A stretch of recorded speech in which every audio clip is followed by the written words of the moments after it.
nibyo ndabasuje kandi mbifurije kugubwa neza kuri tariki ya 30 z'ukwezi kwa 12 umwaka w'ibihumbi 2025 aho twongeye kugaruka kugira ngo tubagezeho amwe mu makuru agezweho kugeza ku isaha.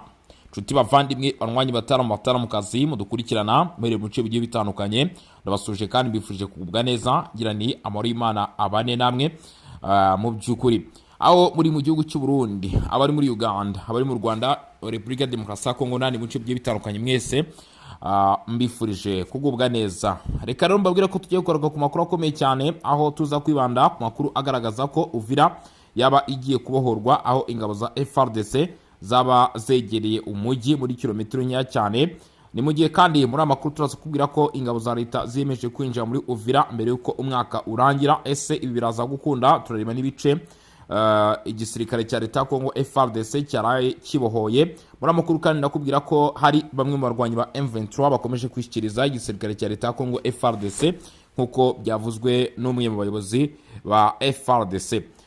Turaza kurana ndetse n'andi makuru agiye atandukanye akomeje kugenda amenyekana. Ikinshasa, General Major Sylvain Ekenge Bomusa Efumi wari usanzwe ari umuvugizi w'igisirikare cya leta Kongo FARDC yahagaritswe ku mirimo ye by'agateganyo, by'umwihariko ku bibazo mu by'ukuri ari guhatwa nyuma y'imvugo amaze iminsi avuze itarakiriwe neza na bamwe. So wenyine gusa mu by'ukuri biravuga ko n'umuyobozi w'igitangazamakuru cy'igihugu Tennessee nawe yabahagaritswe kuri iyi mirimo, ndetse n'umwe mu banyamakuru bakuranye iki kiganiro. Ibi ndaza kubigarukaho nabyo. Sibyo usanga ufite turabona n'andi makuru agiye atandukanye. Ubuyobozi bw'igihugu cy'u Rwanda, mukuru w'igihugu cy'u Rwanda Paul Kagame yatanze ubutumwa ku ngabo z'u Rwanda busoza umwaka w'ibihumbi 2025, ndetse avuga ku bijyanye n'abasirikare batari kumwe n'imiryango yabo, yihanganisha baburi ubuzima bwabo mu bikorwa byo kugomeza gucunga umutekano w'igihugu ndetse no gutanga umusanzu ku gihugu, ndetse kandi mu by'ukuri ashimira n'uruhare ingabo z'u Rwanda zikomeje kugenda zigira mu bikorwa bigiye bitandukanye. Akaba yabivuze nk'umukuru w'igihugu ndetse akaba n'umugaba mukuru w'ingabo z'iki gihugu cy'u Rwanda. Turareba rero n'andi makuru agiye atandukanye. Biravuga ko wari kare abarwanyi 30 ba FM23 baba bishije FARDC aho bita Ntoto. Ibi nabyo turaza kubigarukaho. Mu by'ukuri tugufite n'andi makuru agiye atandukanye. Abanyamakuru cyangwa se abakora umwuga w'itangazamakuru mu bice bigenzurwa n'inyeshyamba zo mu mutwe wa M23 ngo baba bakomeje gutabwa muri yombi nyuma y'ibyavuzwe mu mujyi wa Goma ku munyamakuru w'igitangazamakuru Kivu Morning Post. Inkuru nk'izi ngizi zikaba zongeye kuba zakumvikana mu mujyi wa Bukavu. Ibi nabyo rero turaza kubigarukaho turebe uko bimeze. Bivuga ko uwo bita Seribanga nawe kandi mu by'ukuri yaba yishwe. Ibyo nabyo turaza kugenda tubigarukaho n'andi makuru agiye atandukanye. Ariko kandi umuntu udukurikirana akaba atarakanda subscribe cyangwa se sabone, ndagushishikariza kubikora aka kanya. Ndetse kandi ibitekerezo turabyakira, inyunganizi turazakira. Ibyo byose ni muri comment. Hanyuma hejuru y'ibyo ngibyo biba atari ibyo, shyira imitima muri comment. Mu by'ukuri niba ukunda amakuru kandi nanone ukabukunda Region Info, ukabukunda Bosco, nyarukira kuri Umubano Plus ukande naho subscribe. Reka ngure rero ko muri amakuru rero tugufite n'ari makuru nyene agiye atandukanye ariko ku muntu utaramara kugera muri group yacu Songa Mbere, ndagira ngo mu by'ukuri ubashe kuhanyarukirayo. Ariko mabwira ko bamwe mu bantu bagenda mu by'ukuri bakavamo, mu by'ukuri hari igihe winjira muri group ariko sinzi niba wenda uba uyigiyemo utarashaka kujyamo neza, biterwa n'impamvu ugasanga uhise uyivamo. Ibyo rero mu by'ukuri biragorana iyo wongeye gushaka kuyigarukamo, bisaba ko umuyobozi wa groupe abanza kukwemerera. Ibyo ngibyo rero bikaba byaragiye bigaragara kuri bamwe bagiye bitwara gutyo. Nkubwira rero ko n'ujya ujya muri groupe nande yagiye atandukanye, usibye kuri no kuri Songa Mbere gusa, n'indi groupe uzabasha gutekereza kwinjamo kuyivamo uzabanze utekereza kabiri, kuko amahirwe yo kwisubiramo ashobora kuba yagabanuka. Ibyo byose rero akaba ari byo tugiye kuba twagarukaho, cyangwa se akaba ari byo tugiye kuba twarebera hamwe. Mwe mwese mu by'ukuri turi kumwe hano kuri izi mikoro, aho tugiye gufatanya muri aya makuru. Twanzika rero twimata turatudondosha duhera rero ku byatangajwe cyangwa se kubiri kugarukwaho mu by'ukuri ku bijyanye n'imirwano ikomeje kuba mu bice bigiye bitandukanye, nk'uko aya makuru ari kugenda arushaho kutugeraho kugeza kuri uyu wa 30 z'ukwezi kwa 12.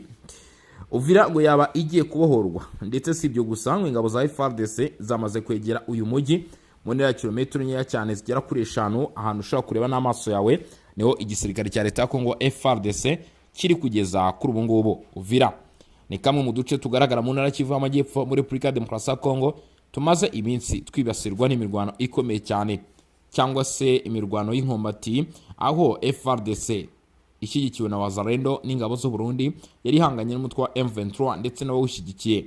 Uyu mujyi wa Uvira ugaragara nk'ugiye kubohorwa mu gihe gito nyuma y'uko ingabo z'igihugu cya Repubulika ya Demokarasi ya Kongo Fardc bafashijwe n'imitwe yihariye Force Special zikomeje gusatira uyu mujyi mu ntera itageze kuri kilometero 5. Special Force bikavuga ko iri muri ibi bice.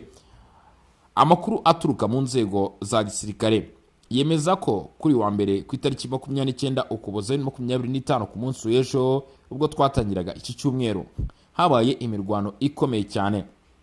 Urugamba rwaje mu by'ukuri kurangira Uvira isa nkaho iri mu maboko ya leta ndetse rutegura inzira yo kugera kuri intsinzi, aho Fardc yashoboye kwisubiza uduce dutandukanye. Utu duce tukaba urufunguzo nk'uko bivugwa rwo kwinjira cyangwa se kugaragara muri uyu mujyi. Uduce twafashwe ku munsi w'ejo ku itariki 29 nako bita Rwanga ndetse naho bita Kigongo, nyuma y'uko hagaragaye imirwano idasanzwe yumvikanyemo na drone. Aha ni ku nkengero z'uyu mujyi wari umaze igihe kirafi kugira ku kwezi uri mu maboko y'inyeshyamba z'umutwe wa M23. Nk'uko byaje gutangazwa ahangaha, bivuga ko mu by'ukuri iki gikorwa cyagezweho nyuma y'igisubizo gikaze cy'ingabo za leta, by'umwihariko izo mu mutwe wihariye Special Force zagabye ibitero bikomeye ku birindiro by'umwanzi, bituma asubira inyuma ku muvuduko mwinshi avanga Rwanga ndetse no bita Kigongo, nyuma ko harashwe ku buryo bukomeye cyane. Rero ubu ibi bice bikaba byaje kurara kuva ku munsi w'ejo kugeza kuri uyu munota, bikaba byari biri mu maboko ya Fardc. Abasirikare batatu b'inyeshyamba z'umutwe wa M23 ariko kandi nanone bavugwaho kuba abo Rwanda ngo baba bafatiwe ku rugamba. Muri rugamba abasirikare batanu bo mu mutwe wa 23 bashinjwa no kuba ari abasirikare b'u Rwanda n'uruhande rwa Repubulika ya Demokarasi ya Kongo, bivuga ko baturutse mu gace ko bita Katongo ngo bashe kwishyikiriza ingabo za Fardc, ndetse hafatirwa n'intwaro ziremereye zakoreshwaga n'izi ngabo ndetse n'inyeshyamba. Ngo ibi bikaba byafashwe nk'ikimenyetso simusiga gikomeye cy'ihungabana rikomeje kugaragara mirongo y'umwanzi, mu gihe Fardc ikomeje kugarura icyizere cy'abaturage ba Uvira bari bamaze igihe babayeho mu bwoba ndetse n'umutekano muke, n'abo ku ruhande rw'u Burundi basanzwe bahayiranirana cyangwa se bakorana ubucuruzi bwambukiranya imipaka hagati y'impande zombi. Kuri iki gice ingabo za leta ngo zaba ziyemeje kwinjira muri Uvira mbere yuko uyu mwaka w'ibihumbi 2025 usigaje amasaha make urangira. Ku ruhande rwa gisirikare ingabo za Fardc ngo zaba ziteguye gukora ibishoboka byose kugira ngo zisubize Uvira mu maboko ya leta mbere yuko umwaka wa 2025 urangira, ku buryo abasirikare n'abaturage bazinjira umwaka mushya mu mahoro n'umutekano. Ngo haba ari muri urwo rwego ubuyobozi bwa gisirikare bwahamagariye uruhande rw'inyeshyamba za M23 kuba bakiri muri Uvira gushyira hasi intwaro ndetse no kwishyikiriza ku bushake kure by'umujyi wa Uvira mu rwego rwo kwirinda kumena amaraso bitari ngombwa. Icyizere mu baturage n'impungenge z'akarere. Iyi ni intsinzi ya Fardc yakiriwe n'icyizere mu baturage ba Uvira n'uturere tuyikikije, mu gihe umutekano muri Kivu y'Amajyepfo n'iy'Amajyaruguru umaze igihe ari ikibazo gikomeye gihangayikishije akarere kose k'ibiyaga bigari. Abasesenguzi mpuzamahanga bagaragaza ko uko Fardc ikomeza kugarura ibice byari byarigaruriwe n'inyeshyamba, ari nako hashobora kongera kugaragara igitutu ku rwego mpuzamahanga kugira ngo hakemurwe burundu ikibazo cy'umutekano muke mu burasirazuba bwa Kongo ndetse no mu mibanire hagati ya Kinshasa n'ibihugu bikikije. Mu gihe amaso y'akarere n'ay'isi ahanzwe Uvira, icyizere kiracyari cyinshi ko uyu mujyi ushobora kongera kubona amahoro, mu gihe Fardc ikomeje urugamba rwo kwisubiza ubusugire ndetse n'umwe bw'igihugu no kongera kwigarura iki gice, kuko bikomeje kugenda bigaragazwa cyangwa se bitangazwa ko Fardc umunsi ku wundi irimo iratera intambwe igana ahangaha kuri uyu mujyi wa Uvira kugira ngo bashe kura ko bawigarurira. Mu mujyi wa Bukavu naho hano muri Kivu y'Amajyepfo impungenge zikomeje kwiyongera nyuma yo kubura umunyamakuru Colonel David Safari. Mu mujyi wa Bukavu mu ntara Kivu y'Amajyepfo muri Repubulika Demokarasi ya Kongo niho havugwa ibi. Haravugwa impungenge zikomeye mu banyamakuru ndetse n'umuryango mugari uharanira ubwisanzure bw'itangazamakuru nyuma yaho umunyamakuru Colonel David Safari aburiwe irengero mu buryo buteye impungenge. David Safari ni umunyamakuru uzwi cyane, akaba n'umwanditsi mukuru w'itsinda ry'itangazamakuru ryigenga la Fardc nk'uko byatangajwe n'ishyamwe mu itangazo ryashyizwe ahagaragara. Uyu munyamakuru yaburiwe irengero ku mugoroba wo ku cyumweru tariki 28 Ukuboza 2025 ahagana ku isaha 12:30 z'umugoroba mu mujyi wa Bukavu. Kugeza kuri uyu munsi ugenzurwa n'inyeshyamba zo mu mutwe wa M23. Iryo tangazo rigaragaza ko kuva uwo mwanya yabuze nta makuru ye arongera kuboneka, kandi ko uburyo yabuze burimo ibintu bituma hakengwa cyangwa se habo kwikanga ko ashobora kuba yarahuye n'akaga. La Prenelle Fardc ivuga ko ubutumwa bwa nyuma David Safari yohereje ku mugore we mbere yo kubura bwari bukomeye ndetse buteye impungenge zikomeye. Yavuga ko yari ari kugenda kuri moto kandi ko yumvaga asa n'ukurikiranwe n'abana atazi. Nyuma y'ayo magambo telefone ye yaracecetse burundu, nta wigeze yongera kumubona cyangwa kumva amakuru ye, nubwo abo mu muryango we kugeza uyu munsi bagaragaza ko nabo batazi irengero rye. Inshuti nabo bakorana nabo nuko batangiye kumushakisha mu buryo butandukanye. Ibyo bikorwa byo kumushakisha kugeza ubu ntibyigeze bitanga umusaruro, ariko birashobora kongera impungenge ku buzima bwe ndetse n'umutekano we. Mu itangazo ryayo la Prenelle Fardc iragaragaza impungenge zikomeye ku mutekano w'umuyobozi wabo w'itangazamakuru, aho basaba inzego za leta n'iz'umutekano kwihutira kubigiramo uruhare. Iri shyirahamwe risaba ko hakorwa iperereza ryihuse kandi ryimbitse hagamijwe kumubona ari muzima ndetse no kurinda uburenganzira bwe nk'umunyamakuru. Iki kibazo kije mu gihe igihugu gikomeje guhura n'ibibazo by'umutekano muke n'igitutu ku banyamakuru, cyane cyane mu bice by'uburasirazuba bwa Kongo, aho akazi k'itangazamakuru gakorwa mu bihe bikomeye kandi byuzuyemo ibyago. Abasesenguzi bavuga ko kubura kw'abanyamakuru cyangwa gutotezwa kwabo bigira ingaruka zikomeye ubwisanzure bwo gutanga amakuru no ku burenganzira bwa muntu. Mu butumwa bwayo la Prenelle Fardc yasubiyemo ihame rikomeye rigomba kubahirizwa n'inzego zose. Ati itangazamakuru si icyaha. Iri jambo rishimangira ko abanyamakuru bagomba kurindwa ndetse no guhabwa umutekano, aho gucicikishwa cyangwa gushyirwa mu kaga kubera akazi bakora ko kumenyesha rubanda. Kugeza ubu abavandimwe, inshuti n'abanyamakuru bagenzi ba David Safari bakomeje gusaba ubutabera n'ubufasha bwihuse, mu gihe amaso yose ahanzwe ku nzego za leta kugira ngo zisobanure iby'ubu bubuze kandi zifatire ingamba zifatika zo kurengera abanyamakuru muri rusange. Ntabwo ari uyu wenyine gusa uri kuvuga mu mujyi wa Bukavu, ahubwo kandi hari n'andi makuru ajyanye n'umunyamakuru waburiwe irengero. Ibi bikaba byo byavuzwe mu mujyi wa Goma mu ntara ya Kivu y'Amajyaruguru, naho hayoborwa cyangwa se hagenzurwa n'inyeshyamba zo mu mutwe wa 23. Iyi nkuru iteye ite? Kugeza kuri ubu ngubu biravuga ko Goma umunyamakuru Blaise Basabose ngo nawe yafunzwe by'agateganyo n'inzego z'umutekano za FM23, ariko kubw'amahirwe we aza gufungurwa. Umunyamakuru Blaise Basabose we asanzwe akorana n'igitangazamakuru Kivu Morning Post, uyafashwe n'inzego z'umutekano z'ubutasi za M23 mu mujyi wa Goma, ahafungirwa amasaha 28 mbere yo kurekurwa nk'uko amakuru yizewe yabitangaza. Nk'uko aya makuru abivuga ngo Blaise Basabose yaje kujyanwa gufungirwa hazwi nka Shemesha, ahafungirwa hakanagenzurirwa n'inzego z'umutekano z'inyeshyamba za M23. Ifatwa ry'ingo ryaba ryaratewe n'uko yashyize kuri YouTube y'ikitangazamakuru inkuru ivuga ku itangwa ry'ibiribwa ryakozwe n'ikigega Denis Nyakeru ryaye impunzi z'abanyekongo zahungiye mu Burundi. Igikorwa cyari kiyobowe na General Jacques Plus. Aya makuru anavuga ko Lawrence Kanyuka uvugwa nk'inshuti ya hafi cyangwa se umufatanyabikorwa wa Blaise Basabose ngo ni waje kugira uruhare mu biganiro byatumye arekurwa, nabone ngo kari kabaye. Nyuma yo kurekurwa Blaise Basabose ngo yaba yarabujijwe gutanga ibisobanuro mu ruhame cyangwa kwandika ku mbuga nkoranyambaga ku byamubayeho, aho yingiye kubuzwa gutangaza kuri YouTube inkuru zose zijyanye n'ubutegetsi bwa Kinshasa nk'uko abari hafi y'iki kibazo bitangaza. Iki gikorwa kibaye mu gihe ubwisanzure bw'itangazamakuru bukomeje kugenda bugabanuka mu mujyi wa Uvira, Goma ndetse no mu bice bigenzurwa na M23. Abasesenguzi bo muri ako gace bavuga ko abanyamakuru bakorera muri ibyo bice bahura n'igitutu gikomeye, bagasabwa gutangaza inkuru zijyanye n'umurongo washyizweho ndetse n'ubuyobozi bwitira ubutegetsi bwaho.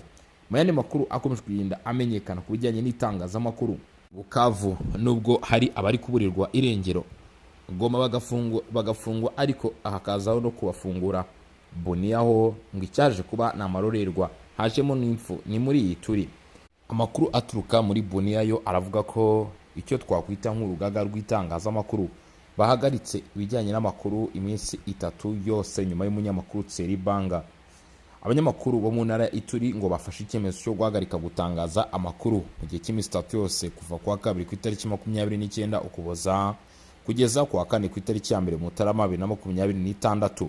Icyo cyemezo cyafashwe ku bwumvikane busesuye n'ihuriro ry'igihugu ry'itangazamakuru hano muri Repubulika ya Demokarasi ya Congo hamwe n'umuryango Journaliste en Danger, nyuma y'icwa ry'umunyamakuru Tseri-Banga wakoreraga kuri radio na televiziyo by'igihugu RTNC ishami rya Ituri. Iminsi 3 yo guhagarika amakuru igamije kugaragaza agahinda kwamagana ubwo bwicanyi no gutanga umuburo ukomeye umutekano muke w'abanyamakuru muri iyi ntara. Umuryango w'abanyamakuru uvuga ko urupfu ari urundi rugero rw'ihohoterwa rikomeje gukorerwa itangazamakuru mu bihe by'umutekano muke n'umuco wo kudahana abakora ibyo byaha. Mu itangazo bahuriyemo UNPC ndetse na JAD bamaganye ubwo bwicanyi bwiswe icyaha kirenze urugero, bavuga ko bukozwe mu gihe ubwisanzure bw'itangazamakuru bukomeje guhungabanywa muri Ituri. Muri iyo minsi 3 nta makuru azatangazwa n'itangazamakuru iryo ari ryo ryose, amaradiyo, televiziyo, ibinyamakuru byanditse ndetse n'imbuga za internet. Iyi myigaragambyo yigamije gukangura inzego z'ubuyobozi mu ntara ndetse no ku rwego rw'igihugu gufata mu maguru mashya iki kibazo cy'umutekano w'abanyamakuru. Abanyamakuru basabye ko hakorwa iperereza ryimbitse ryigenga kandi ryihuse rigamije kumenya ndetse no gukurikirana abagize uruhare muri ubu bwicanyi, haba ababushoje ndetse n'ababutegetse. UNPC ndetse na JAD banasaba ko hashyirwaho ingamba zifatika zo kurinda abanyamakuru, bagahanura ko nibatabona igisubizo gifatika bashobora gufata izindi ngamba zikomeye kurushaho. Kuri uyu wa mbere mu gitondo abanyamakuru bakoze mu by'ukuri imyigaragambyo imbere y'ibiro bya guverineri w'intara Ituri Ibuniya basaba ubutabera kuri mugenzi wabo wishwe ndetse no kongera umutekano w'abakora umwuga w'itangazamakuru kugira ngo ibyabaye bitazongera kuba byaba. Ku byerekeye ibyabaye, Tseri-Banga yapfuye azize ibikomere bikomeye yagize nyuma yo kugabwaho igitero cyitwaje intwaro mu rugo rwe mu ijoro ryo ku cyumweru ku itariki 28 Ukuboza agana ku isaha 7 z'ijoro. Amakuru atandukanye aturuka muri aba baturage avuga ko abagize inabi bitwaje intwaro binjiye iwe maze bakamugira nabi bikabije. Yakomerekejwe bikomeye n'umuntu umwe, atakaza amaraso menshi, ahita ajyanwa byibutse mu ivuriro rya Salama aho yakiriwe ari muri sala ikomeye. Urupfu rwe rwemejwe n'abo bakoranaga kuri RTNC Boniya ndetse n'abagize umuryango we. Mu by'ukuri nk'uko bigaragara umurambo wahise ushyirwa mu ruhukiro rw'imirambo morgue. Kugeza ubu ntabwo higeze hamenyekana mu by'ukuri niba iperereza ryari ryafata ukuri ku bijyanye n'iki kibazo. Gusa iperereza rikaba rero ryatangijwe ku bikomeje kumenyekana ku rupfu rw'uyu mugabo muri Uvira. Harasaba iperereza ryihuse ku rupfu rw'uyu munyamakuru Tseri-Banga. Umuryango Journaliste en Danger wasabye inzego zibishinzwe gukora iperereza ryihuse ryimbitse kandi ryigenga ku icwa ry'umunyamakuru Tseri-Banga wakoraga nk'umutekinisiye kuri radio na televiziyo by'igihugu Ibuniya mu ntara y'Ituri, ndetse akaba n'umunyamakuru wandikiraga urubuga rw'inkuru rwa internet La Voix de Ituri. Tseri-Banga yitabye Imana kwa mbere ku itariki 29 Ukuboza azize ibikomere bikomeye yagize nyuma yo kugabwaho igitero cy'abitwaje intwaro mu rugo rwe. Nyuma yo gukomereka rero yaje kujyanwa yo gukomereka bikabije, yahise ajyanwa byose ku ivuriro rya Saima, ndetse ngo aho yaguye azize imvune bagenzi be bakorana bamutanga ubuhamya ko ari umunyamakuru w'intangarugero wiyemeje umurimo we, wemera ko umunyamakuru agomba kuba ijisho rya rubanda rikorera mu nyungu z'ukuri n'abaturage. Mu itangazo ryasohowe uyu muryango wagaragaje akababaro n'uburakari bukomeye ku rupfu rw'uyu munyamakuru, usaba ubuyobozi bwa leta gufata iki kibazo nk'ikihutirwa. Bavuga ko ubu bwicanyi butagaragara nk'ibisanzwe by'ubwambuzi, ahubwo busa n'igitero cyatewe kigamije kwibasira umunyamakuru kubera we n'umurimo yakoraga w'itangazamakuru nyine. Bagasaba ko hagira igikorwa mu maguru mashya, amazi atararenga inkombe. Mu by'ukuri ababigizemo uruhare bakabasha kuba batabwa muri yombi, ndetse akamenyekana n'impamvu nyakuri yaba yaratumye bagenda kuri uyu mugabo kugeza bamuhitanye nk'uko bivugwa cyangwa se bigarukaho ahangaha kugeza kuri uyu munota. Reka mbashimire mbabwire ni mwakoze cyane kudukurikirana, mwakoze cyane kubana natwe. Mwandi makuru rero urakomeza kugenda ubana natwe 5 kwa 5. Reka mbabwire ni rero imirimo y'Imana ikomeza kugenda mu by'ukuri ibahundagaraho, ukomeze guhirwa ndetse mu byo mukora byose. Turasura amasani imbere ubwo turaturira n'ibindi babigezweho. Yumva kuri mikorondi Bosco Mutaramo cyane in Region Info. Ciao ciao, hasta la vista.